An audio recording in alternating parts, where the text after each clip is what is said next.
Hello, hello, and welcome to episode 91 of the Great Canadian Hockey Podcast. I'm James Parisi here with my co-host Aiden Sarah, and I am ready to rock. I'm ready to talk about this whole batch of divisions. This one will be going over the Pacific. Dude, I don't even have time to greet you because I'm actually excited about hockey now. We've reached that part where it's almost October, and I don't even need to see an ad that says, "Is it October yet?" for me to get gassed up. How are you feeling, Aiden? Are you ready for hockey or what? I want to say yes, but I haven't got a preseason game on yet. I haven't yet actually sat down and watched one. So yes, but I feel like I'm faking it a little bit because I gotta get my steps in as far as watching these young kids get their reps, especially at the beginning of camp. 100%, man, 100%. But before we dive in all this hockey, what have you done since the last time I saw you? What's new in the world of Aiden? Have you done more exploring of your new Alberta home? Yeah, for sure. I mean, it's I'm in a spot where I'm not really needing to drive anywhere to be able to feel like I am sufficiently exploring where I live in the nice area here. Looking for another job, which is great for me. We love that. Saying out loud, I'm looking for another job, having multiple different employers already feels very 2025 late stage dystopian. And so every time I say that, I just get that jolt in my stomach. But I'm excited about looking for something in this community too, because I've never lived in a city core before, and I'm interested in getting just more and more into it. Congratulations. Have you taken the C train yet? I've not since I moved in. I've previously Hmm. taken the C train. Well, I've been How's that bad boy stack up to the Sky train?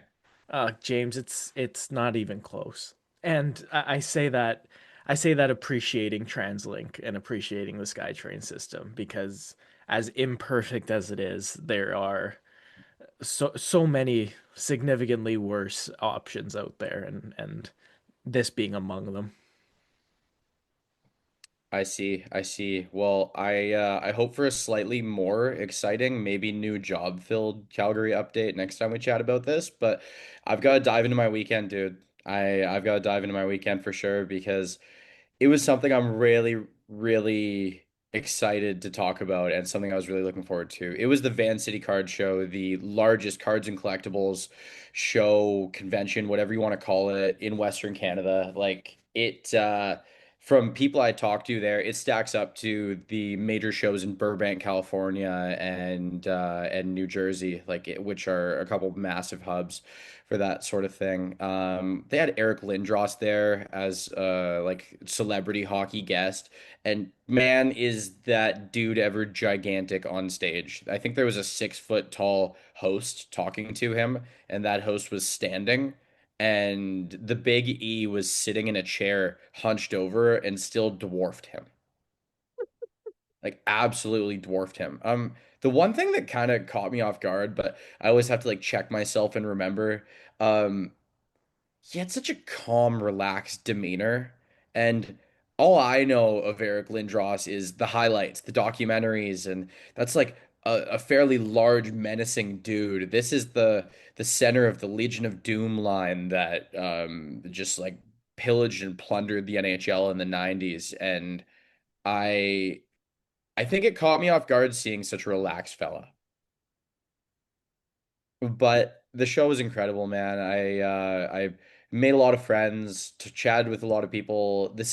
I didn't partake, but this is the first card show I've ever seen where you can buy a beer and cruise around with a drink in your hand. Like I saw people ordering rum and cokes and going and buying cards. Like my buddy Keith definitely knocked back 4 or 5 cold ones and then made a few awesome purchases. And I love that. I respect that. I've never seen that before in all of my nerd history. So that was pretty sweet. But I had one incredibly lucky moment of the weekend. I entered a giveaway prior to the weekend on Instagram, and I won a PSA graded 2 Wayne Gretzky rookie card. Which means a lot if you are familiar with the verbiage behind what that means. So elaborate a little bit, James. So most Gretzky rookie cards, after they were released hot off the press in 1979, were mostly enjoyed by getting thrown at the wall by kids, getting put in their bike spoke tires. This one was in solid enough condition to grade a 2 out of 10 and be worth about 850, $900, which is pretty damn sweet. I sadly had a couple bills to pay, so I traded that card for $500, which went to said bills, and then a couple cool collection cards.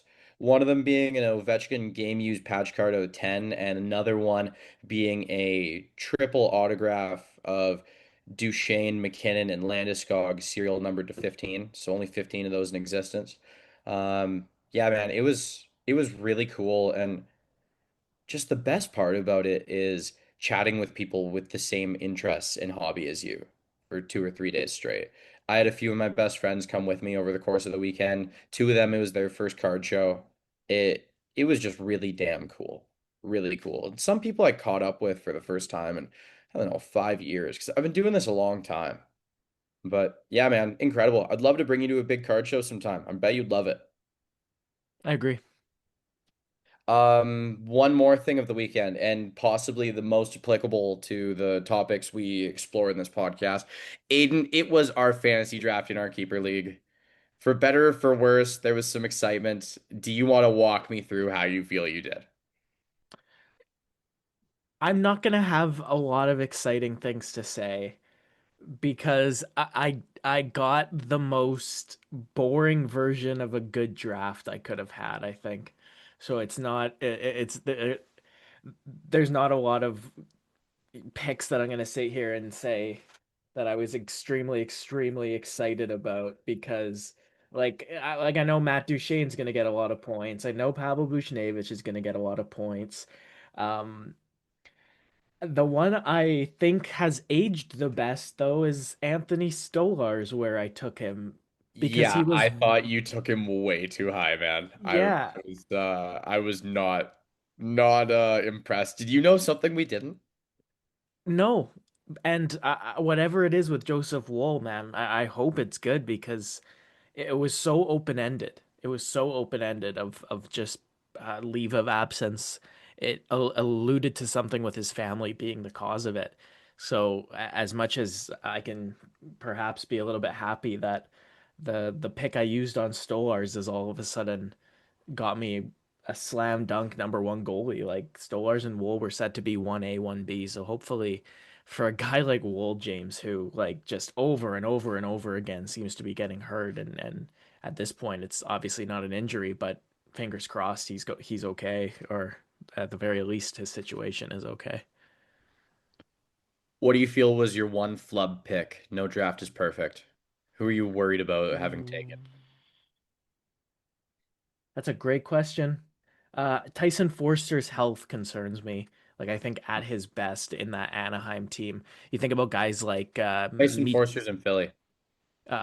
Sorry, I was thinking Zegras. That's Hmm. why I said Anaheim because chances are he and Trevor Zegras are going to get to play together, and I think Trevor Zegras is going to thrive the best with a smart, gritty, will go to the right areas, skilled, can pass the puck, and will finish it off kind of winger, right? Like that complete complementary guy to stick there, and Zegras can set him up to finish plays off. Remember Arthur Kaliev with Trevor Zegras at the World Juniors? They played together on the same line 2 years back to back. And I look at Forster and I think Tyson Forster's a better Arthur Kaliev in every way. And so, Well, he has a fairly solid work ethic, and that's a step above. Did you see the Tyson Forster news today? no, I didn't see anything today. Rick Tocchet got a call from Sidney Crosby, and Crosby said, "At the Worlds, Forster was a sponge. You were going to love him." Oh, I'm a huge fan of the guy.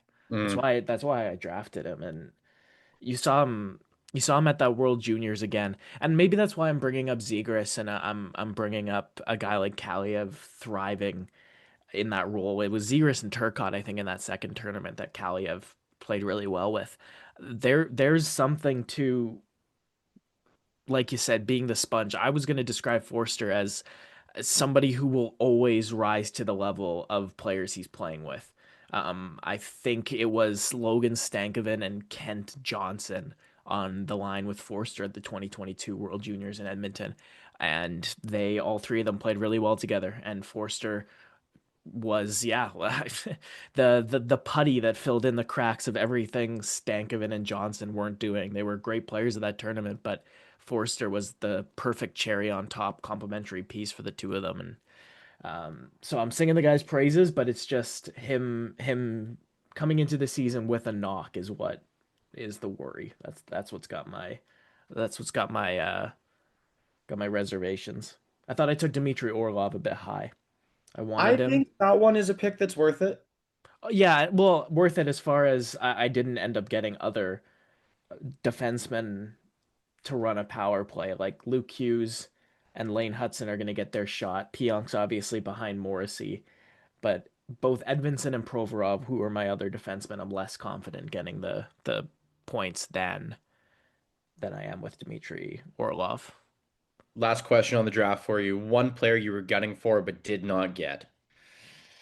You're gonna have to let me think about that, but I'll turn it back over to you and ask guy you're super excited to get and flub pick, and Okay. then I'll have a few guys for you by then.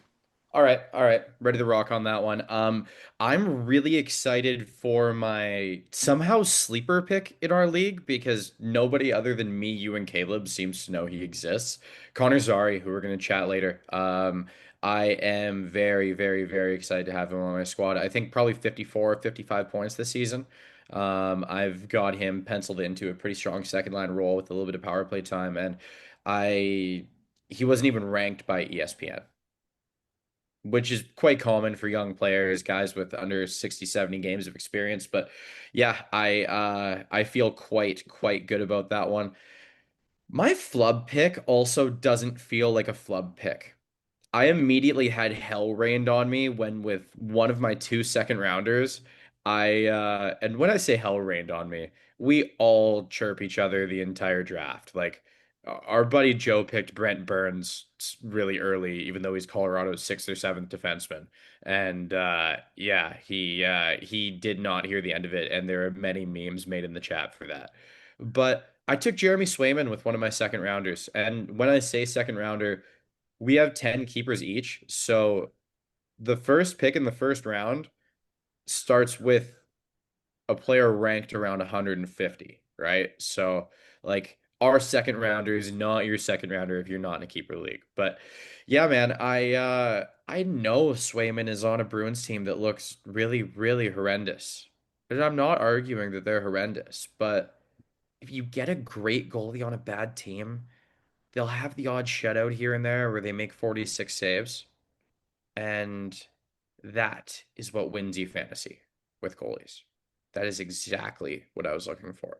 So, yes, would have been smarter to take Markstrom at the same pick? Totally. Do I regret not taking Markstrom? Maybe. But That, I mean, I think I'll be fine. I think I'll be okay there. And for me, a player I missed but really wanted, Jimmy Snuggerud. That's a guy I've gushed about in previous episodes of this pod, and I had my heart set on him. But again, our buddy Joe mentioned on the pod, he committed probably the biggest faux pas in fantasy drafts that I can think of. He mentioned a sleeper guy to the whole Zoom call early in the chat. I mean, early in the draft.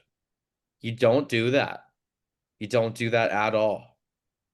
If there's a guy everybody's kind of thinking of, but it's an unspoken thing, you don't mention the guy. You don't start mentioning rookies who everybody thinks are going to come up. It's just, it's a fantasy faux pas. Don't love it, but that's okay. He got his punishment in the group chat. Everybody hit him with it. Yeah. Do you have a player you wanted to get but missed? I have a forward and a defenseman. They both play for the same team. Um, Frank Nazar for the Chicago Blackhawks. They Hmm. just put a whole lot of faith in him based on the amount of money they just dropped on him. And Chicago is absolutely at the spot where they want to start seeing these young guys take a step forward, right? Like the rebuild is in full swing, but it's time it's time that they want to start seeing it swing upward. So I think he's going to get the sun and the moon and the opportunity. On the back end, I really wanted Sam Rinzel. I haven't. I have a feeling he's going to get again the world of chances in Chicago to be their number one guy this year. And he's young, but it's a it's already a back end of a bunch of other young players. Alex Vlasic and Artem Levshinov are probably going to end up being their number one pair off the hop. Um, so Rinzel and Nazar, two Hawks, I think are the ones that I thought were going to be on the board for longer than they were because I would have taken them earlier. I feel the same way about three-quarters of those guys because I'm 50-50 on Renzel. I'm heavy on Nazar. But moving on from fantasy, you guys will hear us talk about our league, give updates here and there all throughout the season. Look forward to those and the odd graphic here and there. But Aiden, I know there's two players you wanted to shout out who got an entry-level contract this week. Yeah, James. First off, it's congratulations to a player, but also their family. The Vancouver Canucks signed their 2024 fourth round pick, Riley Patterson, to his entry level contract. I had Riley's brother Carter. He played for the Blackfolds Bulldogs while I worked for the Blackfolds Bulldogs, and one of the nicest kids that I had go through there. Always locked in, right? Always level headed, always calm, and made an awesome defenseman and an awesome kid to have around. So I've never met Riley, his younger brother, but I did have an encounter with Carter's dad at one point, and you could tell where Carter gets the character from. The whole family it seems like pretty amazing people. So I wanted to shout out Riley and say congratulations to the whole family. Second guy, another guy that just got an ELC is Jackson Feuder. Jackson came to the Red Deer Rebels during the season last year, so I was already with the team when the final NCAA confirmation came through. So obviously at that point you had a lot of names being thrown around, a lot of rumors on who's coming up from Junior A, and the guy that ended up coming to Red Deer was Feuder from the Powell River Kings.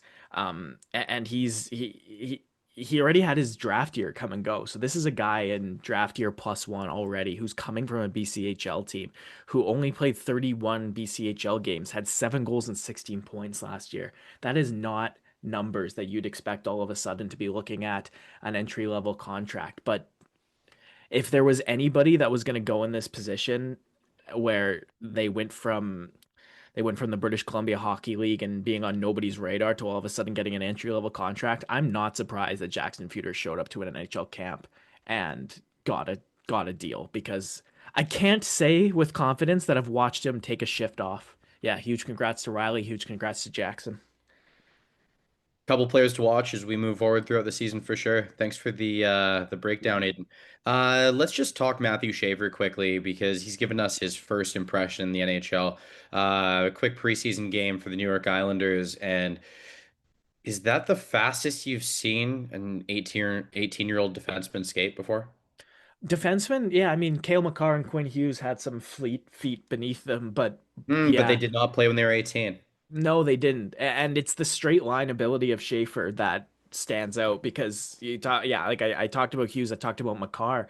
Even you think about somebody like Rasmus Dahlin, all these elite skating defensemen. Part of them, what makes them so elite, and you can very much include Schaefer in this, is their four-way mobility. It's how they open up their hips and they're able to use their edges to elude players and to never get stuck in a spot, right? Like you can never put Hughes, Makar, you can put Werenski into that category, Rasmus Dahlin, like I said, into a box. Schaefer has that ability too, but what differentiates with Schaefer a little bit is just how blazingly straight line in a dash quick he is. And that it was so impressive too to see him. There was one clip of him back checking and it was not just the haste that he got back, the speed for him to catch up to the forward, but his back check that prevents this breakaway.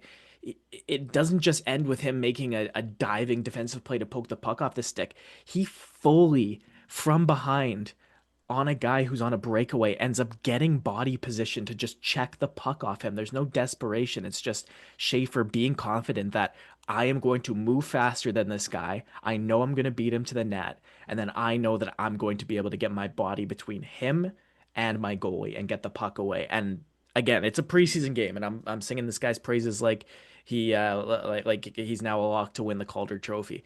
But the early signs, just from the clips I saw, um, show him playing at a playing at a level of hockey that isn't just wow, that's great for an 18-year-old. It's wow, that would be amazing to see from anybody at an NHL camp that you hadn't seen do something like that before. Love to see it in. Can't wait to see more. But it's time for our not so definitive Pacific Division preview. I think we take things away in alphabetical order and start it off in Anaheim. Looking back at last season, this is a team that vastly improved, but also looked incredibly flat all the time. If you ask anyone who's a fan of the team, anyone who, paid really close attention, they could say a lot of that is because of much maligned head coach Greg Cronin. He was not so loved there, has since been replaced by Joel Quenneville of Blackhawks dynasty fame, and I mean, from things I've seen in training camp, there's a lot of hustle there. There's a lot of inspiration there. There's a lot of guys ready to make a difference. They finished 35, 37, and 10 last year. That actually wasn't that far out of a playoff spot. I do have them being a little bit better this season, but still not quite a playoff team. Maybe fighting till the end of the year for a wild card spot could be in the cards if things go right. But Aiden Mason McTavish, massive part of this roster. I'm going to get to him in a little bit. That is the biggest question mark in my eyes. But first, I want to talk additions. This team brings in Mikhail Granlund and Chris Kreider to maybe shoot some fire into their top six. These are a couple guys with a lot of experience in the NHL. What kind of help do you think they can provide for a Leo Carlson and Troy Terry, Mason McTavish down the line? Yeah, obviously it's hard to it's hard to ignore the elephant in the room of the Mason McTavish factor. But I think about a Chris Kreider and yeah, I think of Kreider flanking like Leo Carlson and Troy Terry on a line because there's a lot of things that you just pick up from pros, you pick up from veterans. And I think that even as a concept, those three players kind of gives you the best of every world where you have the savvy veteran like Kreider who's going to he'll be somebody that Leo Carlson, if Anaheim ends up in 3 years competing and Leo Carlson's talking about what had to happen to the Ducks for them to get to the point of success. It's going to be a guy like a Chris Kreider who teaches these kids how to be pros and not just off the ice but on it, right? Kreider, Carlson playing together on the same line. I look at Mikhail Granlund and I say, you know what? That's going to be Cutter Gauthier's guy. Maybe Granlund and Killorn get something good out of Cutter Gauthier this season. He had a solid rookie year, but he's got another gear. Carlson's got another gear, and not bad additions to try and get the best out of them because it's not players that are going to overstep. You're not going to see Gauthier get stuck in Granlund's shadow, but you're going to see the savviness help out, I think. Aiden, I want to talk blue line, and the Anaheim Ducks boast what I think is pretty clearly four top four defensemen, which is definitely what you need for moving forward. I'm talking Jackson Lacombe, Radko Gudas, Pavel Mintyukov, and Jacob Trouba. But the real question here is Olin Zellweger, Drew Helleson, um, Tristan Luneau. What are you getting from these guys, and are they truly going to be able to round out the top six? Yeah, I think where this becomes complicated, honestly, and I hate to say it, is when you try to shoehorn an Olin Zellweger perfect fit. Because I don't Uh, think an Olin Zellweger perfect fit exists in the way that we want it to exist. Because I think you need Drew Hellison on that back end. I think Tristan Luneau and Olin Zellweger as a pair, James, is your vision, is your vision for a second pair, right? Is your vision for a great pair of players, great two players that are going to play very well together, that match up very well together. And I think that is your most obvious. Okay, if you're looking for the future, that's what you want. Now, I think putting those two guys together on the third pair of this team is throwing them into the fire a little bit because of what the where Anaheim's going to get set up.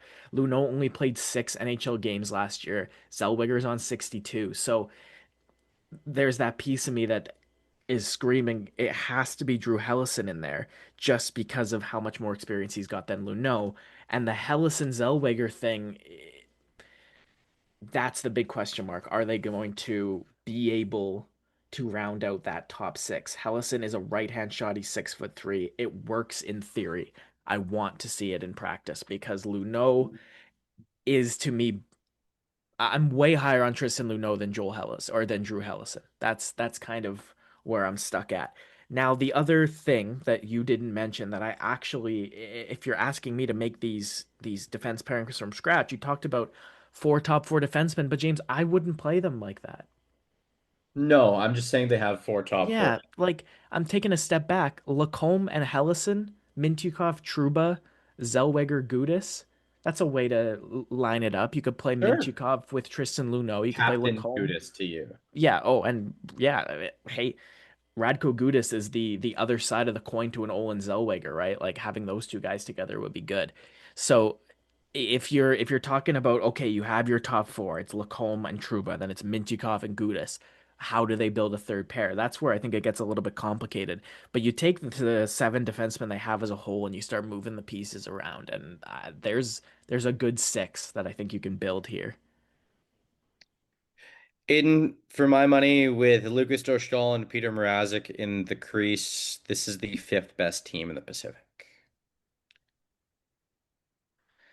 Yeah, I don't think I'm gonna argue with you too much I there. think you're gonna say sixth, but I think they are better than someone else in there. Yeah, yeah, I am gonna say sixth. I think very quickly. I think you're biased.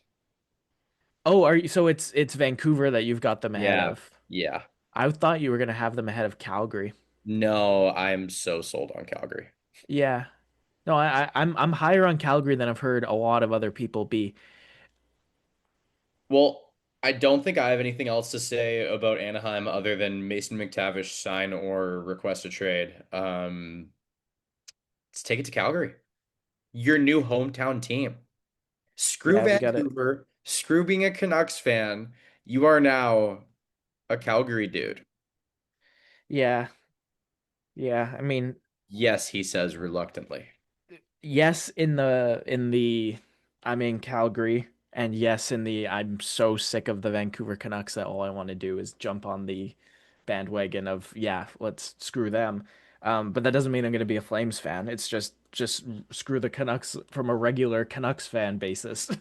Um, Well, Aiden, if it were time for you to, in all hypothetical situations, consider hopping on a Calgary Flames bandwagon, this might just be the year in relation to a few previous years, because ever since the Matthew Tkachuk trade to Florida, where they welcomed Jonathan Huberdeau and Mackenzie Weegar, things have not been great. We've seen a couple different coaches. We've seen a lot of trades, a lot of guys going out the door, a lot of young guys working their way up the roster. And Aiden, the reason it's a time for optimism is because of those young guys. We talk about a Matt Coronado, a Connor Zary, a Joel Farabee, a Morgan Frost, and a Zane Parekh. Not to mention one Mr. Dustin freaking Wolf. These guys really are good, in the words of Rick Jeanneret when he spoke about the Sabres after a Jason Pominville goal, I believe.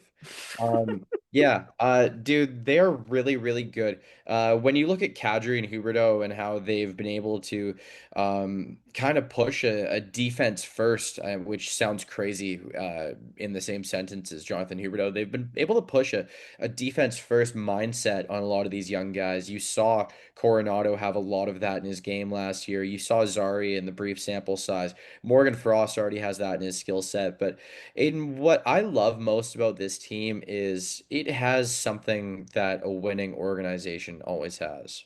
The combination of swagger and everyone willing to play the same game to win. These are a lot of guys who are honestly ready to kick some ass. There are question marks. The left side of this blue line is frightening. I'm okay with Kevin Ball, but I don't want to be icing Joel Hanley or Jake Bean for this team to be a true contender. That's why I have them where I do in the division. Rasmus Anderson, by all accounts, over the last how many years, is totally going to get traded. But if it hasn't happened yet, is it even going to happen? Is he just going to remain a Calgary Flame? Well, if he does, that's pretty cool. If not, more ice time for Zane Parekh.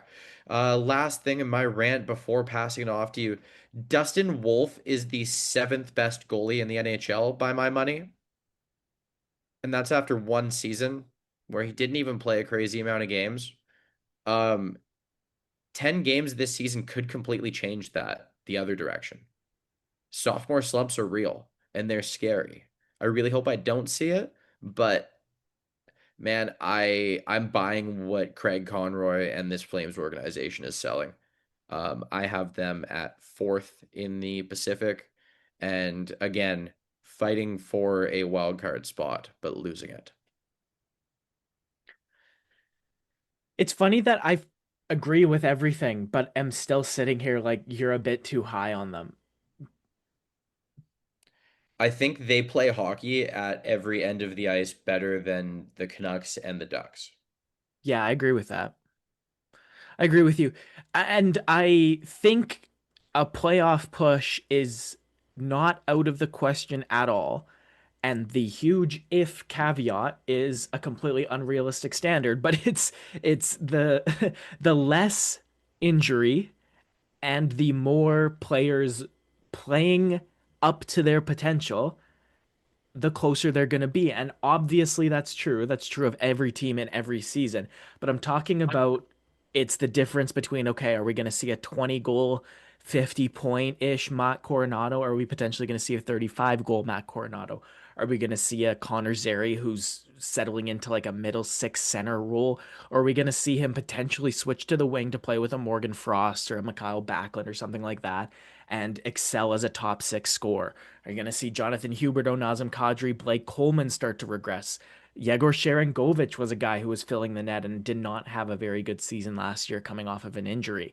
And then, yeah, the defense is what it is. But again, if we get the very best out of all three of Rasmus Anderson, Mackenzie Weegar, and Zane Parekh, there is a chance you don't really need to worry about that left side too much. And yeah, the best of Dustin Wolf is among the best in the league. Um, this is this is a team I'm also putting fourth. We're gonna have a very boring Pacific Division 1 through 8 because it's gonna be so similar. But it's a Calgary team I'm gonna put in fourth because of how much I do believe in them. But you and I putting Calgary at fourth, I do think we're a little high on this team as far as how ready they are right now. Like I don't know if we're going to see a Calgary Flames team compete in the playoffs with Huberdeau and Kadri and Anderson playing as significant a role as they are playing right now, and they would have to play with this roster. Do you understand what I'm saying? You're underestimating how good Kadri and Huberto currently are. Possible.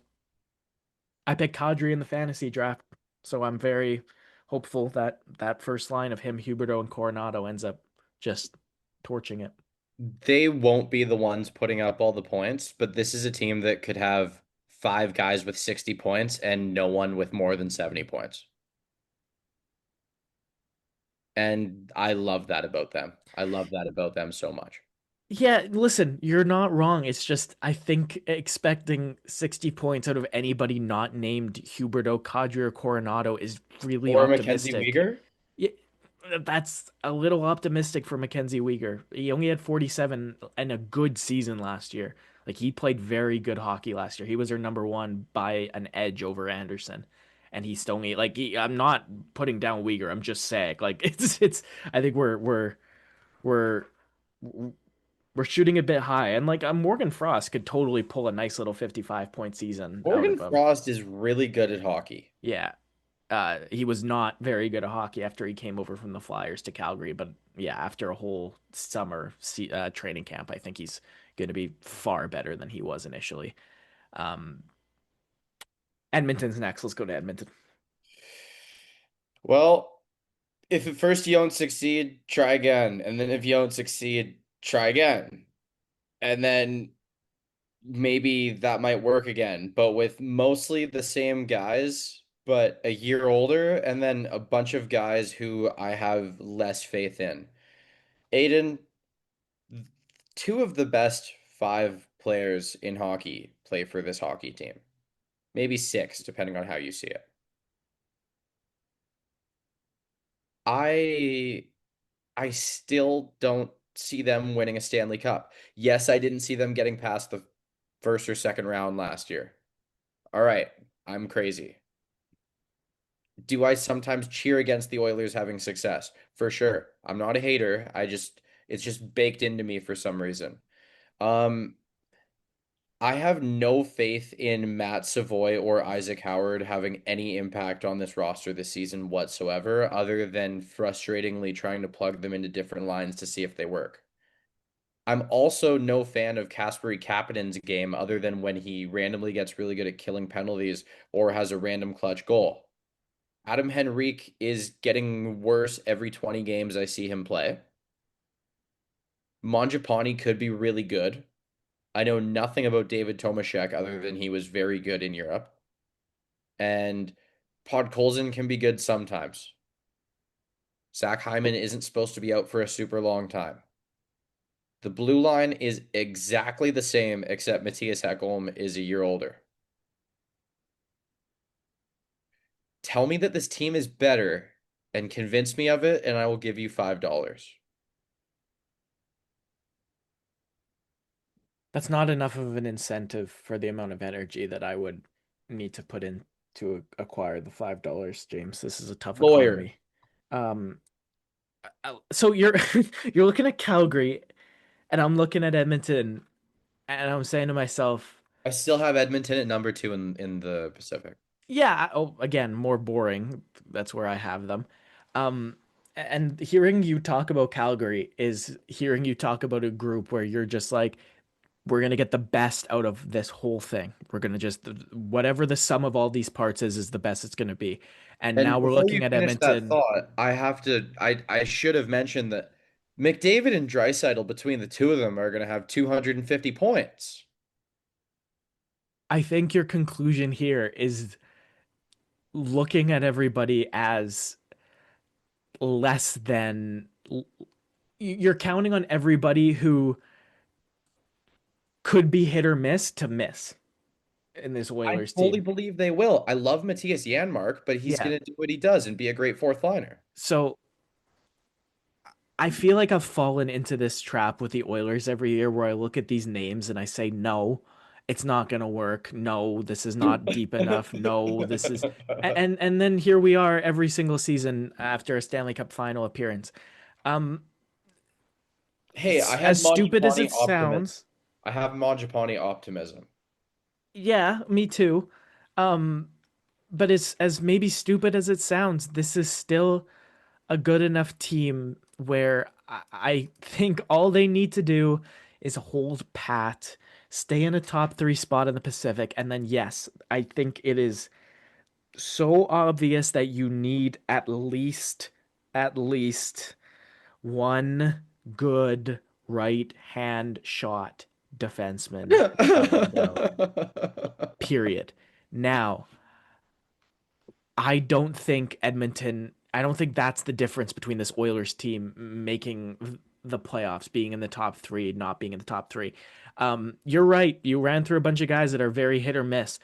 David Tomashek is 29 years old, and he's in the last three seasons in his career. Like he made a switch from the Czech league to the SHL at the start of two I've seen seasons the ago. Damian Brunner movie before.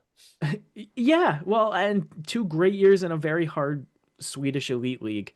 But yes, we've seen this so many times before. We talked Like, about it okay, with Roman Cervenka, I've had enough of you. yeah, and hey, Roman Chervenka, I think we're still going to see him at the Olympics next year. Yeah, Um, he's a crazy good hockey player in Europe. yeah, but he's like 45. Let's not that's the surprise behind it is that this elder statesman is still there. But My Hut team used to be centered by a 95 overall Roman Cervenka. Couldn't tell you why. Yeah, I'm shocked that there was a 95 overall Roman Cervenka ever in. Czech League Player of the Month. That's cool. Um, Off topic, but cool. Stuart Skinner is Stuart Skinner. Do we need to have the Oilers goalie conversation, or can we just let that happen 30 times throughout the season? Yeah, we don't need to do the Oilers goalie thing because all roads lead to the same outcome. Stuart Skinner's either going to be barely good enough and they're going to roll with him as the starter, or Stuart Skinner is going to be not good enough and they're going to roll with him as the starter. So, yeah, no need to talk about the Oilers goaltending.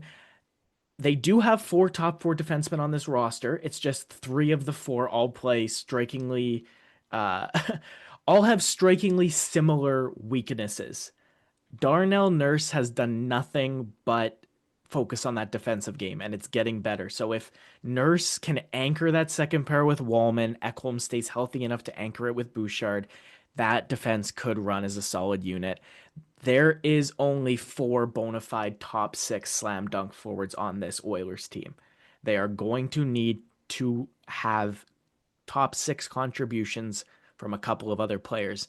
Where I have faith is that in this group, in these handfuls, I think you're going to get two.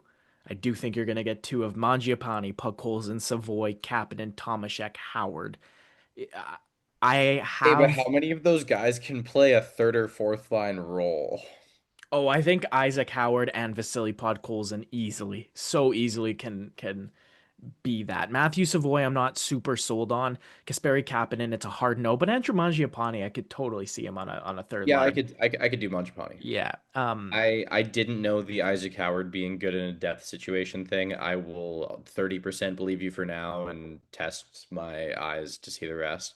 Um, I have one question about these guys before we move on to their perennial first round rival. Ryan Nugent Hopkins. He plays great on the ice. He passes the eye test. His numbers dipped a ton last year. In terms of fantasy hockey, could fantasy owners see a Nuge bounce back, or is the third line center responsible leadership Nuge what they're going to get from here on out? Well, early signs, and it's literally the earliest possible sign. So I don't want to say this as like a your PSA to Nugent Hopkins fantasy owners. But McDavid and Draisaitl off the hop are playing on the same line, just off the hop. Okay. And so I really don't see Optimism. Tomashek. I don't see David Tomashek or Matthew Savoy ending up in a second line position there if McDavid and Draisaitl are on the same line. Nugent Hopkins, I think, again, it's not like it's anything different than he's used to, but it's a Swiss Army knife situation again for Nugent Hopkins. He's not going to be the 104-point Nugent Hopkins, but I think we'll see him more like the 65 to 70-point Nugent Hopkins than what he was sub 50 points last year, right? That's we'll see him score more points than that without a doubt. 100%, man. I look forward to watching them, as much as I kind of complained while talking about them. I'm just kind of over them, to be honest. It's like I've been talking Oilers nonstop for 3 years. Let's move on to that perennial first round competitor that I talked about, the LA Kings. I love watching this team, dude. I really do. When you talk about a retool, this team did what I call the textbook blueprint for a retool. I love how they have managed the development of this team. It's already been announced that this will be captain and future Hall of Famer Andrei Kopitar's final season in the NHL. I'm going to enjoy watching him as much as I can. That's going to be another piece of the childhood sealed up and gone. But when he goes, it's not like they're in trouble. They're really not in trouble at all because Quentin Byfield is the man. He is incredibly good. Adrian Kempe is already the best player on this hockey team, and probably I would say, a top three threat at right wing in the NHL, maybe top four in that range. Kevin Fiala does everything you need him to do is just for what his role is for an offensive one-dimensional dynamo. And then everyone else on this roster, I mean, Kuzmenko, same idea, but everyone else on this roster, forward wise, dude, They are good at everything. In the same vein as I was just complaining about how I don't think these Oilers guys can do everything. Alex Laferriere, Trevor Moore, Warren Fogle, Philip Deneau, Alex Turcotte, Yoel Armia. Tell me one of those guys you don't trust on the ice. What's the difference between this being the LA Kings team of the last 4 years and this being a different LA Kings team? Well, they're going to be worse because GM Ken Holland took over this summer and he let Vladislav Gavrikov walk, which may not have been a choice, but he didn't go out and find that other defenseman that's gonna really shore things up and take on a lot of that load. I mean, Mikey Anderson, great player, Drew Doughty, great player, Brant Clark, great future. He went out and signed Cody Ceci and Brian Dumoulin to somewhat significant deals with term. And you know what, man? Both of these defensemen have been fairly solid in certain roles at certain times, but I'm not buying it. I'm not buying it at all. I think I think he signed their death sentence with this one, and this will be yet another first round knockout because both of these guys will be caught flat-footed and get blown out by the Oilers slash team I will rank first later on. In net, Darcy Kemper still, Anton Forsberg backing him up. I'm more than satisfied with that. Corey Perry injured for the next little while. He'll join that fourth line. I don't mind that at all. Him on the fourth line.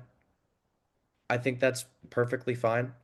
Yoel Armia, that's the one addition I really like this summer. I think he is a perfect bottom six forward. I think his play style really meshes well with this team. And the Kuzmenko in the top six will feed families in fantasy hockey this year. Yeah, Kuzmenko with Kopitar and Adrian Kempe is a line. That's a fun line to watch play hockey. Ranked three, I'm pretty confident at three in the Pacific. Yeah, me too. Yeah. Yeah. Um, Are we going to Quint, disagree more at some point here? I don't think so. I don't think today. Um, I think we only disagree on one of them, and it's because you're biased. I feel like the the bias tag, if you were made to go through and pull again the sum of all comments about the Vancouver Canucks, I'll say, I don't think you'd call me biased in a positive way. Like this feels like I never understood people like this, James, because it isn't like a relationship I would remain in and have. But you know the guys that are just always complaining about their wife, and you just kind of at times want to tell them to shut up. Um, but it's just it at least once a day it's a complaining about it. Um, that feels like my relationship dynamic with the Vancouver Canucks, where I'm just going to be negative about something or other because it's just not going to be good enough for me.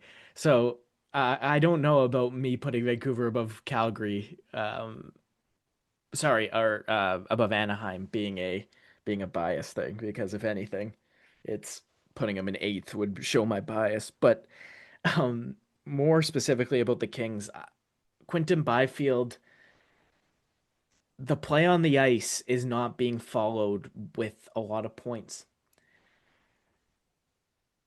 Drew Doughty, Who like you has said, sworn he will make the Olympic team this year? yeah, he's not going to make the Olympic team this year. But um, Drew Doughty and Anze Kopitar need successors, and they look like they're Brant Clark and Quinton Byfield. But I Sure. think this is a huge year for both those guys to show it. Right? Byfield is a great player. Every time he plays hockey, he does something. He's dominant in some capacity, whether it's dominant in his own zone where Phil Deneau and Adrian Kempe have both said he's the best player on the team. the points have to come to follow it, and I think they will. I think it's inevitable, but again, it is such a page turning moment for Kopitar to leave that it's guys' opportunity to step up, and Alex Turcotte as well, right? Philip Deneau is in front of Turcotte for a third line center spot, but Alex Turcotte could absolutely be this team's second line center post Kopitar. It's a Anyone who huge year watches for him Turkov too. actually playing games knows he's got it. Like Well, he and passed the eye test. he's so smart. Yeah. He's so smart, right? And when guys are that smart and have injury problems, yeah, it can take them some time to get their feet underneath them again, but they're gonna make it work. Aiden, I really want to think of a left-handed defenseman this team can go and find on the trade market because they do have some assets available. I just can't think of anyone. I love Joel Edmondson as a warrior and a guy who has really put in a solid NHL career, but I just don't know if he can give this team what they need on a second pair role.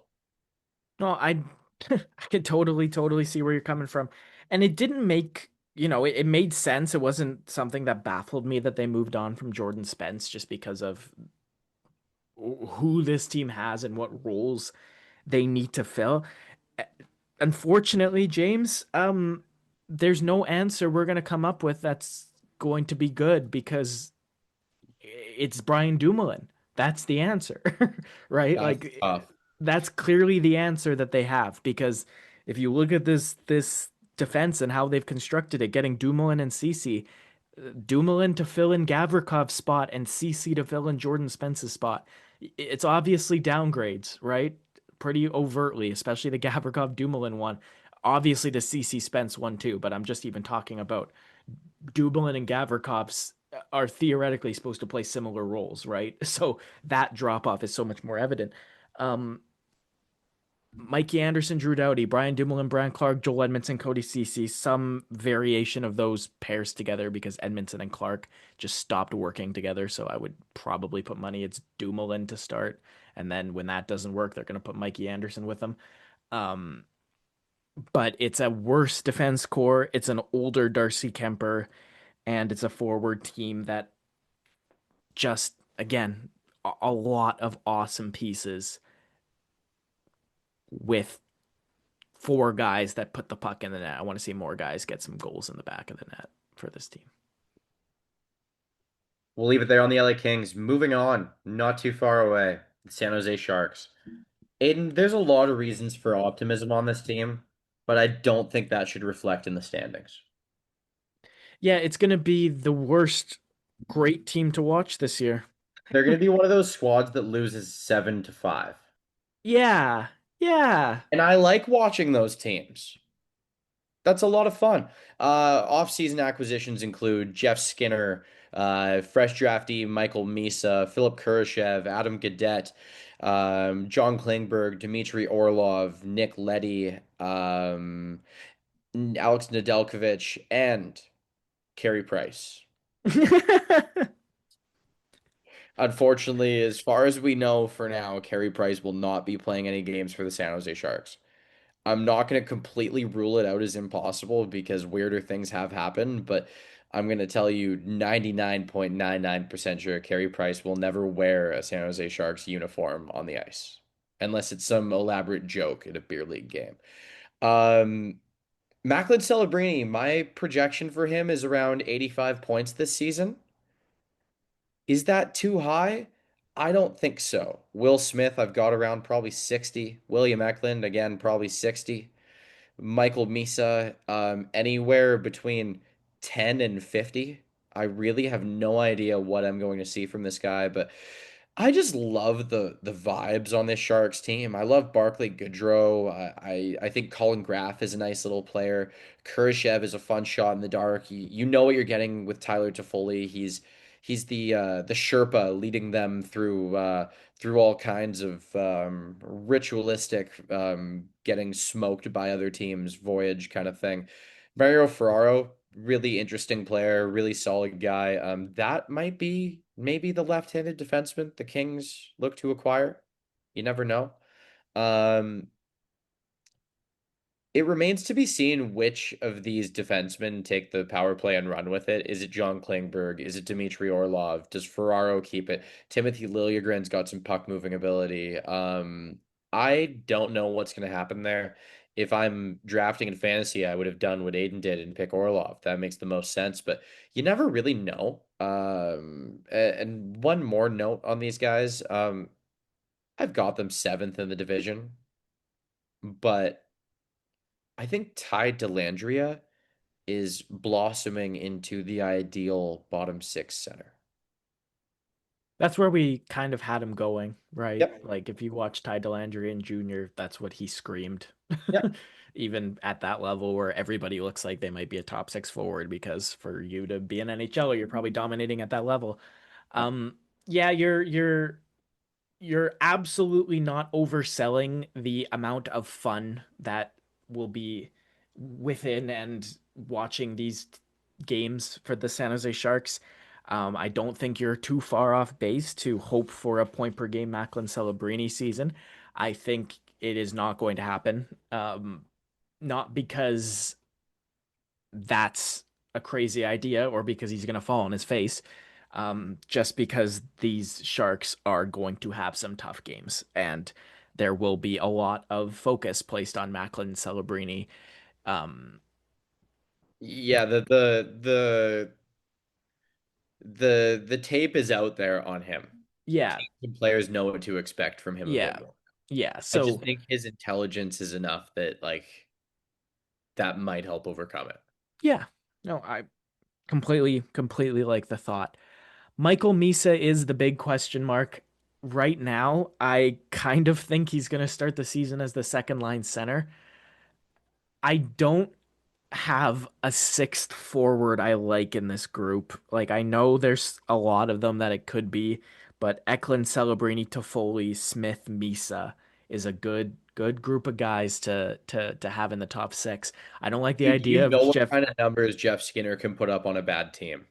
Listen, Jeff Skinner had all the opportunity in the world in Edmonton last year. I was really hopeful. But that's a good team. I know, but he had the ice time with better players than he's going to on San Jose. Again, good team, bad team. Yeah. Good team, bad Skinner. Bad team, good Skinner. hmm It's Simple been math. that way. Two plus Well, two and equals Skinner and has a $64 million contract. Philip Kurashev and Alexander Venberg, both guys that you put them with better players and they could suddenly be a perfect complementary piece too. So it's not that they don't exist. I think it's going to take a while to find it. And on the defense side, yeah, they've got Dmitry Orlov, Mario Ferraro, Nick Leddy, Shakir Mukhamadullin, and Sam Dickinson as left side options. John Klingberg, Timothy Liljegren, and Vincent Desharnais are their best right side options.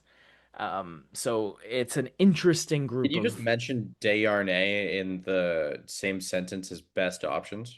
Yeah, I know. Isn't that just wonderfully awful? I like Jack Thompson. I've said that before. But he's nowhere.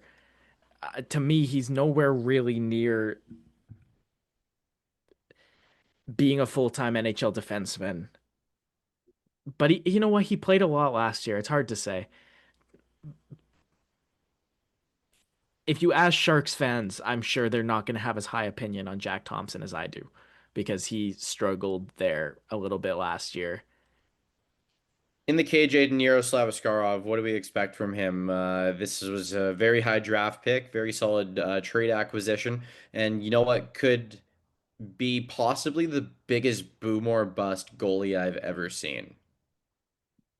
Yeah, I think it's the same as a lot of goalies where we are going to have to put the just wait stamp on him. It's coming, and I think it's he was the best bet to best player to roll the dice on in terms of a guy that you want to come up and grow with a San Jose Sharks team that are looking to grow upwards together. Like I one of these years we're gonna have a very steady Yaroslav Askarov as the starting goaltender for the San Jose Sharks team. Um, You sure I, Michael Hutchinson wasn't the best option? I heard he's free. who'd they get as the? Oh, they got Nedeljkovic as the backup. I thought it was David Riddick as the backup, and I'll never pass up an opportunity to. You love talking big save Dave. Yeah, I just don't like him. All right, They Aiden, where do you have the Sharks? eighth. Okay. All right. You clearly have more faith in the team we're about to talk about next. Yeah, I mean, and low bar. Yeah, very low bar. I mean, it wasn't a big separation I have. We're talking 4 points. The aforementioned team is the Seattle Kraken. Cool jerseys, sick name. Interesting roster. Awful performance. Just awful. I have not loved anything I've seen. And maybe I still have a sour taste in my mouth after them beating the Avalanche in a game 7. But you know what? That was years ago. I still haven't seen anything that's impressed me since then. Neither has anyone else. Am I optimistic about a lot of things on this team? Totally, man. I think this could be the year Shane Wright actually like really shows us something. Yanni Neiman is a really interesting forward who had a really solid 10 game stretch last season. Capo Caco really looked to kind of find his footing on this roster. I mean, you get away from the lights and shimmer of the Big Apple and Madison Square Garden, and things could be interesting. Jared McCann is a legitimate top 6 threat still. Mason Marchment, love the complimentary ad there. And other than that, just a lot of decent guys there. I'm going to chat about the defensemen a little bit, and then Aiden, I'm going to ask you about what we can expect from one of their young gentlemen on that roster. I'll give you time to think about that because you probably know who I'm about to ask about. Vince Dunn and Adam Larson, Jamie Alexiak, and Brandon Montour. If you were constructing a top 4 defense in terms of how it should operate, how playing styles mesh with one another, I don't really know how you can get better than that. Ryan Lindgren and Riker Evans on the third pair, similar idea. I love the blue line, man. We've loved the blue line since they picked this team in an expansion draft, but that hasn't mattered because they can't get goals when they need it. Joey Daccord in the crease, very solid goaltender who's developed into a pretty perfect starter for them, but it doesn't seem to matter because this team is not as good as the other teams there. They have a full roster of second, third liners and prove-its, but it's it's not there yet. But Aiden, my question, what can we expect from Berkeley Catton? Is he going to stick with the big club? Is he going to wow us? This is a supremely talented individual. I just have no idea what he's going to show me. I really like him and I really want him to go play for Canada at the World Juniors. Nothing I say is going to be able to shake how badly I want that to happen. So already right off the hop, it's no, don't take him away from me.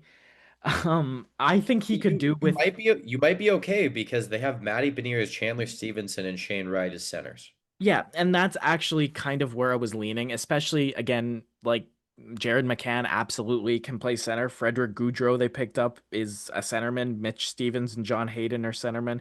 It's not like they don't have guys that can fill out these spots down further in the lineup if they need to. It's not like they're not paying Chandler Stevenson more money than anybody should be paying Chandler Stevenson right now to play hockey for them. So you're right that the center depth is there.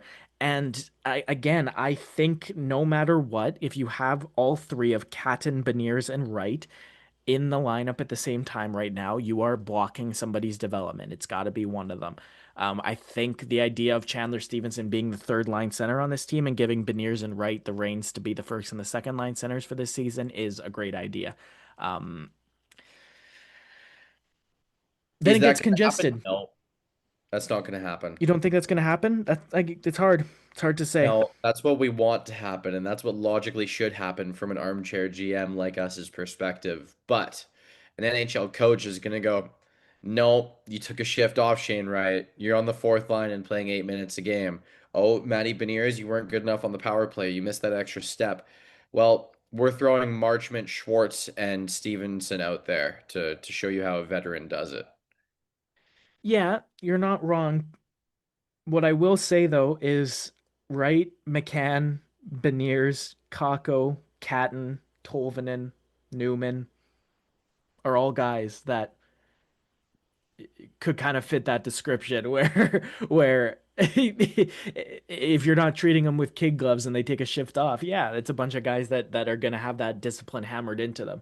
So I don't think it's singling out anybody or even saying that it's going to be a huge problem. It will be the focus of this coach, I think, is exactly what you said, is not taking the shifts off. So are we going to see it throughout the season where we're like, why is Jaden Schwartz, Jordan Eberle, and Chandler Stevenson and Mason Marchment getting these opportunities that should be going to these players? We're going to ask those questions. I can see where this is going. As much as I'm a player's coach kind of guy, I can see how the instilling discipline is the focus here. I think a defenseman leads this team in points. Their coach gets fired, and they trade away a core piece for futures. Those are my three Seattle Kraken predictions this year. How likely are those? I don't dislike any of that. I think you're going to see at least one forward outscore Vince Dunn and Brandon Montour, um, if not more. I think I think the writing's on the wall that if Seattle's not going to make the playoffs this year and it's obvious by Christmas, then we're going to see a defenseman get moved. One of Vince Dunn, Brandon Montour, Adam Larson, or Jamie Alexiak. One of those four guys. All right, that's enough time for the Seattle Kraken. I'm ready to take a nap after that. They're Advil nighttime cold and sinus for me. That's So like I'm not let's gonna get that sleepy, but like I'm drowsy thinking about them. okay, let's go on to an interesting one here. Is it interesting? It's interesting in the like no real semblance of an idea of how this is gonna go. Um, Yeah, I like that. yeah, where does this team finish? Well, Aiden, I have them lower than you do. We're talking the Vancouver Canucks. I have them placing sixth in the division. You've got them at five. I have them at six because the additions and changes made inspire zero confidence whatsoever for me. I've seen a good year or so out of Tyler Myers in the past 4 years, and this is not going to be another one of those. I'm okay with Derek Forbort existing. I'm okay with Elias Pettersson too, patrolling the blue line, but I don't like how it all clicks together. Yes, you have a world beater and the number two defenseman on the planet in Quinn Hughes, paired up with Philip Hronik. Fantastic pair. Marcus Patterson, I would really like him if he were paired with someone who had some real jump and inspiration and fire to his game. If he could be the calm, collected first pass and cut off the opposition guy, but I just don't believe he has that partner. And these blue line issues are somewhat masked by the blue line solution that I mentioned. But in these changes that I see that don't inspire anything for me, Evander Kane is an interesting personality. He is not enough to fix this top six. That is not going to work for me. And if he is fixed in the top six, I don't think the top six is fixed. Say that 10 times fast. Um, dude, you love everything you see from Connor Garland. You love most things you see from Jake DeBrusk. You haven't loved just about anything you've seen from Elias Pettersson in quite a while. Um, Brock Besser back for a long time. I did not see that coming, nor did most people. But we know what these usual suspects are doing. It's if the questions are, and these are the questions everyone has for this team, is Elias Pettersson Sr. going to bounce back? I have invested in a couple of his hockey cards. I think it's possible. I've invested because they were cheap. It's low risk. I don't think he actually bounces back though. I think he's a 65 point guy now, and that is what you're going to get from him. And as long as he is the best forward on this team will not make playoffs. Now, you are more intelligent when it comes to top prospects coming out of Europe. I like Connor Garland, I like Brock Besser, but they have a hot new right winger toy to play with. Jonathan Leheromaki. Is he going to be a fixture on this team this season? Or are we going to see him traded for a 27-year-old could be and let Canucks history just continue repeating itself? Yeah, it's almost like there's one common denominator in Canucks management and this history repeating itself over and over again. I wonder what that is. No, I don't think Jonathan Lekkerimaki is going to be a fixture in this top six from the start of the season. I think the best case scenario for Lekkerimaki is not that he gets traded either. I think the best case scenario is he starts in the AHL. Oh, The Abbotsford Canucks made a run to the Calder Cup. James, he wasn't a huge part of that team. If you no. talk about young guys making a step forward, the team having won the Calder Cup, you'd have to assume that Kuramaki should have been a bigger part of that team, and Manny Malhotra didn't have him as a prominent piece at all throughout those playoffs. No. Um, so there's the piece of me that's just saying, okay, I know how this team operates, and I think it's going to be the most boring version of the top six it could be, which is going to be DeBrusk, Elias Pettersson, Brock Besser, and then Evander Kane, Filipino, Connor Garland. One thing I'll say, James, no, I don't think Elias Pettersson is a 65 point player. I think we're not going to see him hit the 104 points or whatever it was that year with Boudreaux where he popped off. I think we can safely expect him to be a point per game player this year. Um, Safely expect. yeah, I think Did you for just say every, those two words when yeah, talking about the Canucks and Elias Pettersson? just Elias Pettersson. You're not scared of jinxes? You said safely expect. I'll Yeah, give you a minute to redact that if you would like. it would be, I would be more surprised with him scoring sub 65 points than above 80 points.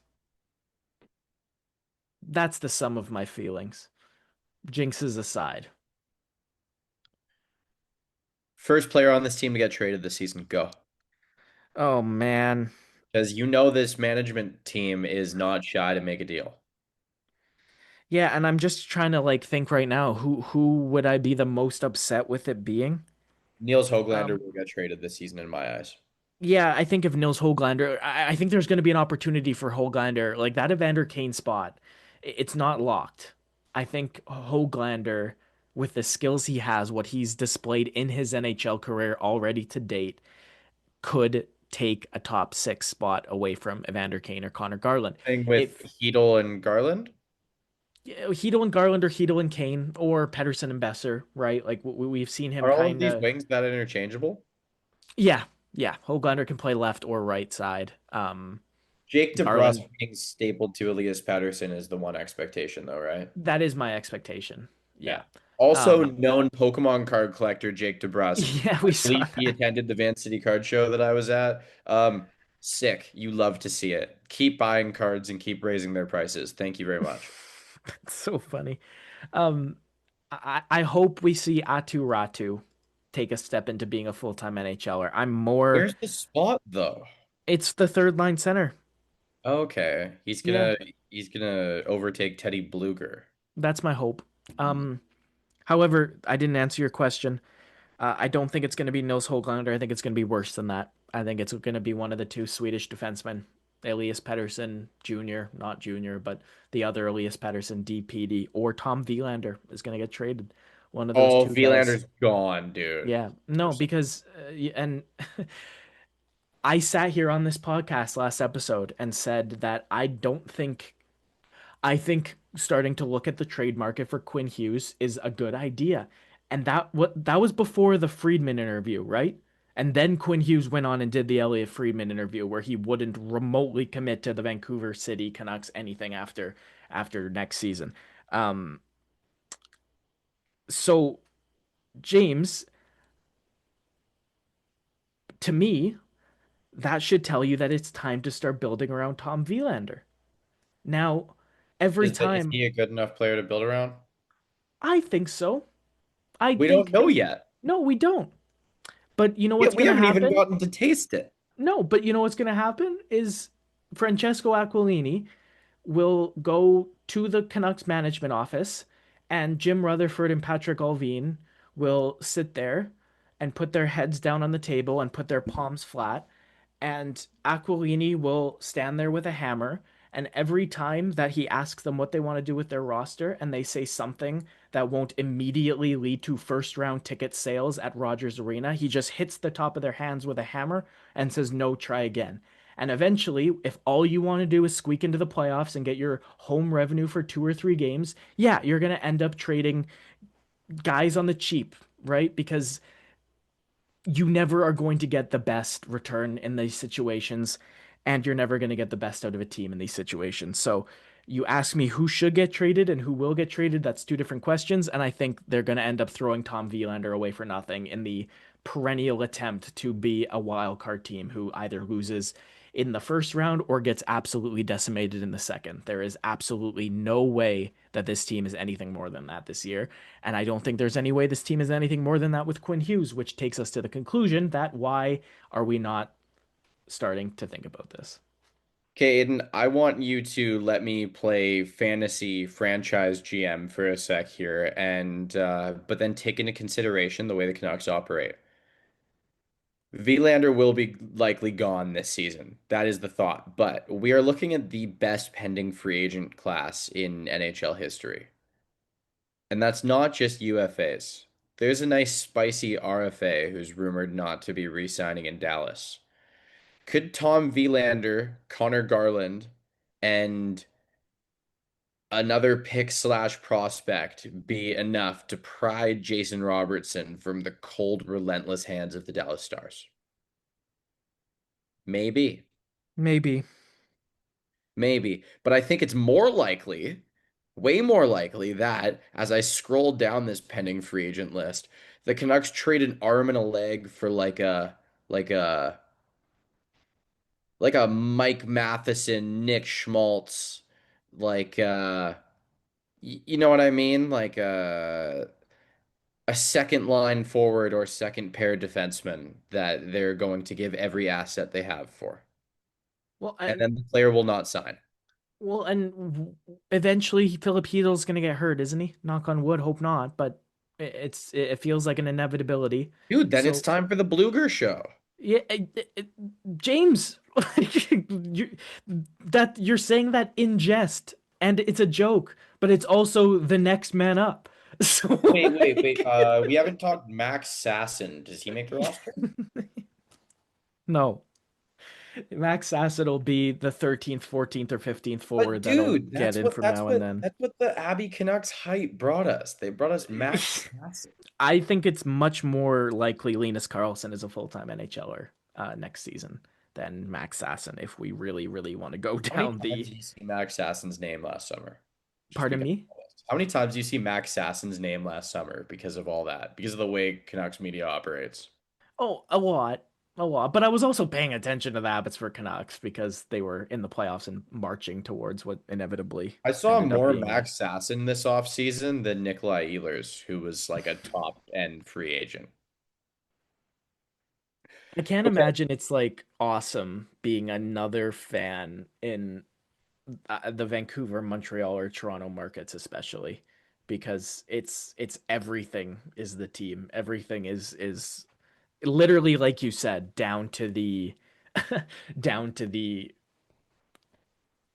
sixth line forwards in this extended depth chart being under a microscope all summer long. Um, And then you'll get a story like, oh, Jonathan Lekaramaki's brother ate pasta today. Does that mean he wants a trade? okay, so I think episode you either said this on the pod or you said this um when we were just talking, but you made a comment about what if the Detroit Red Wings are just sitting there picking up high value assets to try and get all three Hughes brothers on the Red Wings team. Right. Did you say that on the pod? Yeah, Okay. 100%. So, Also, this is not a fully original idea. I just workshopped something that Biz said. okay, Quinn Hughes and Tom Vilander are a young, up and coming left side, right side duo that makes a lot of sense to build a defense around. Simon Edvinsson and Moritz Seider also have that vibe to them. I think Vancouver would have to actually add stuff to this trade, despite the fact Quinn Hughes is pretty far and away the best player in it. Um, but if I'm the Vancouver Canucks, I would actually be very willing to entertain those four players as the skeleton for a trade, even if I had to throw in a couple more assets to sweeten the pot. I would be perfectly fine with that, and you will see no drama from Moritz Seider. Yeah, Zero. yeah. Have you ever seen Germans play soccer, James? Like, I know I'm a huge soccer fan, so like I can't just pull a niche soccer reference. Yeah, yeah, Okay, definitely. But like, I'm not so picturing anything. But I've watched World Cup games. German footballers are robots when they're on the field. They are just machines designed to play this game. There's nothing else. It is just Tony Cruz is a center midfielder and he's going to go there and do center midfield things and nothing else. That is just who and what he will be, period. And I think it's just German sportsmen are going to be everything you need them to be, everything they are capable of being, and they're going to just work hard and you're not going to get anything else out of them other than doing job working hard. And my long life of watching Germany beat Portugal, just I've seen this over and over again with German athletes. By both accounts of ours, the Vegas Golden Knights will run through this Pacific Division this year. It This is not strictly a Mitch Marner thing for me. In fact, he's kind of a tertiary factor. I just think all of the loaded up weapons on this team are just kind of ready to spring. Mark Stone looks to enter this season with probably the best health he's entered the season with in quite some time. You add the Marner aspect, you get another year of Jack Eichel being better and better every time he sets foot on the ice. And dude, I know Alex Petrangelo is a stalwart member of that blue line and probably the leader on the back end, but does this not scream next man up? All of these guys will be better because he's not on the roster. Yeah, Um, I, I I I love was gonna I say love that. part of the ice for them, man. Zach Whitecloud, um, and Noah Hannafin and Caden Korzak. I see all three of them playing an even bigger role. Caden Korzak has been incredibly good in an extremely small sample size for this Vegas team, just because they've had so much depth at the position. They also added Jeremy Lazon, who up until Kiefer Sherwood's NHL hitting era, he was the hitting guy. He had the most body checks. So I don't want anyone to count on the Vegas Blue Line. Now, that being said, their backup goalie is one of the biggest wild cards in the crease in the league for me. Akira Schmid, I've seen play one of the best hockey games of my life. And then I've also seen him be like relentlessly almost looking like he's attempting to be terrible. What I will say about that situation, Carl Lindbaum, 22-year-old goaltender who I very specifically remember from the World Juniors, as is so many of these prospects, had a much better season than Akira Schmid did in Henderson of the AHL last year. Lindbaum went 18, 15, and 3 with a 2.65 goals against and a 9.12 save percentage. That is AHL numbers that constitutes an NHL look. I liked this guy when he was a kid, and there is no evidence to suggest that he is not also an option. Um, the other side of the coin, Akira Schmid did not have nearly as good AHL numbers, went 9, 18, and 4 with a 3.58 goals against and an 886 save percentage. So if you're just looking at like a hole in the lineup, a leak in the boat, I totally think Carl Lindbaum could fill that leak if Vegas needs him to. The other hole, the leak of the Alex Petrangelo absence, I completely agree with you when you talk about the defense being fine because Shea Theodore fills that number one spot completely easily, perfectly, no worries at all. I really think you can put any one of these defensemen with Shea Theodore, and it could be an effective pair. And then Noah Hannafin, again, likewise, solid. You're not going to go wrong. You're not going to get anything bad from Hannafin. And I think those two players are perfectly capable of anchoring the first and the second pair. and you can fill in the blanks from there. Braden McNabb, Zach Whitecloud, like you said, Lauzon, Caden Korzak, just completely solid all the way through. And I honestly, James, like, I don't think we need to talk about these forwards because these forwards were really good last year. This is a This really is the good best forward top nine core. in the NHL. Well, yes, yes, it is. But then they added the best possible free agent they could have added. Again, much like they did with Alex Petrangelo, much like they did with Jack Eichel, the biggest fish on the market. I know Eichel wasn't a free agent, but the biggest fish on the market goes to the Vegas Golden Knights. And Mitch Marner not being under the spotlight, I think easily, easily should be able to say that Eichel, if Eichel and Marner have a left winger on that line, and it's probably going to be Barbashev. If those players play the whole season together, I think 250 points between the three of them. Hear me out. I think Brandon Saad fits perfectly on that line too. Yeah, that's true. I don't think Saad's in the top nine. I know you said best top nine in the league, but I would be I just really quickly Barbashev, Eichel, Marner, Brad Howden is the Dorofeyev. one that knocks Saad out of there. Yeah, I was gonna say Dorofeyev, Hurdle, Stone, Howden, Carlson, Smith. Um, assuming Riley Smith keeps again, the Riley Smith fall off is in progress. um, but I don't think I don't think he's a fourth liner yet. I still think I he's going think to be with very how good. good this team's gonna be, I think you can be regressing heavily and still look like a rock star on the ice for them. Yeah, a lot of Uh, smart forwards. A couple more quick things. Colton Sisson's great ad. We talked top nine. This is an ideal fourth line center for me, especially when playing with a big bodied Keegan Kolesar. I think he meshes perfectly with the team style of play. Question mark for me though. I see you have mentioned in our rundown that Alex Petrangelo will not rule out playing this year. So that makes me wonder. Vegas never stops trading. They never stop chasing the big fish. The Rasmus Anderson link to Vegas is, I mean, it's sneaky, it's scary, and there is already the connection after the Noah Hannafin acquisition of a couple seasons ago. Is this is Alex Petrangelo possibly coming back enough to stop the Vegas Golden Knights from making another big move? No, no, period. I Question don't. number two, Jack Eichel, pending UFA, top 10 center in the NHL, and just a monster out there. He gets better every time I watch him. It's not an if he resigns for me, it's a when. When do we see it get done? Soon. Like I think before Christmas for sure, Jack Eichel's gonna have his deal done, and I that's a generous. It's gonna $13 million team friendly deal because it is a no tax state and Eichel wants to win another. Well, and I was gonna say Jack Eichel also went through what he went through in Buffalo. Don't forget that how much he's enjoyed Vegas and how much dealing with this team has clearly been really easy for him.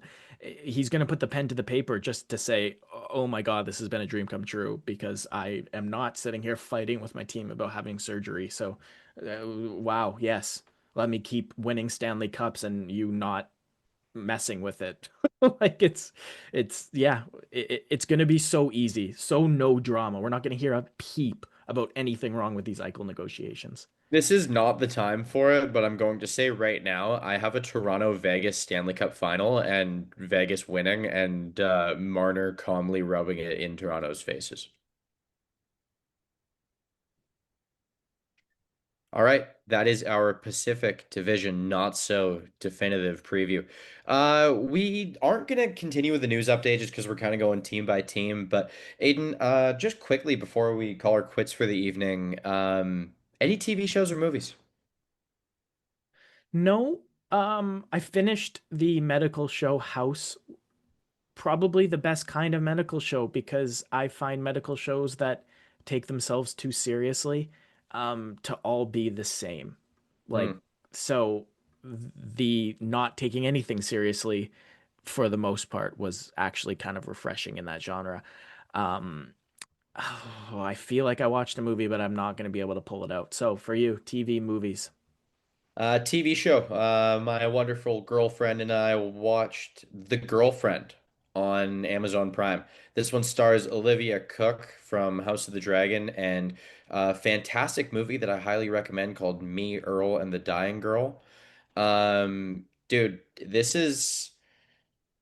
show, The Girlfriend, is the perfect example of how well uncomfortable television works these days. You get a solid plot, you get a couple good actors, and you get a story that is designed to kind of keep you kind of cringing, kind of on the edge of your seat, just kind of not super comfortable with your environment, not super comfortable with where it's going, and a little bit in a position where you can't predict what's next. And with that formula, you get something awesome. I uh I recommend getting past the first episode and a half with this show. It's good at the start. It's great at the start, but it kind of just it doesn't forecast where it's going very well. I was intrigued from the start, but it really caught me as we keep going on further. Olivia Cook is an amazing actress, and we will definitely be seeing more of her in the future. Um, Next up, I'm watching Jason Bateman's Black Rabbit with Jude Law. I'm very, very, very excited. Also considering Mayor of Easttown. I've heard good things. But yeah, that's all I got for now. No movies. Oh, wait, no, I do have a movie. I watched a movie called Friendship, starring Paul Rudd and Tim Robinson. Tim Robinson of I Think You Should Leave fame. I've heard it's good. Talk about uncomfortable, dude. I had to stop and go cook and clean something and like come back to it the next morning at one point.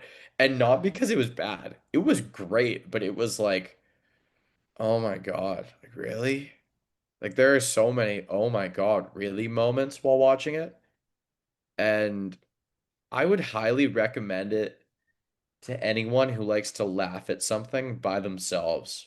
This is not a movie that you like go show your cousin or your buddy or your girlfriend. This is one you watch, laugh at once, take in, and then you're like, whew, that was a ride. And that's it. You are done with it after that. Ratings are incredible and understandably so. I recommend giving it a watch. You can get a 7-day Paramount Plus trial and watch it right now. So, yeah, highly recommend. Aiden, unless you have anything else, without further ado, I think it's time we roll that outro. We'll see you in the next episode for our Central Division preview. Thanks, guys.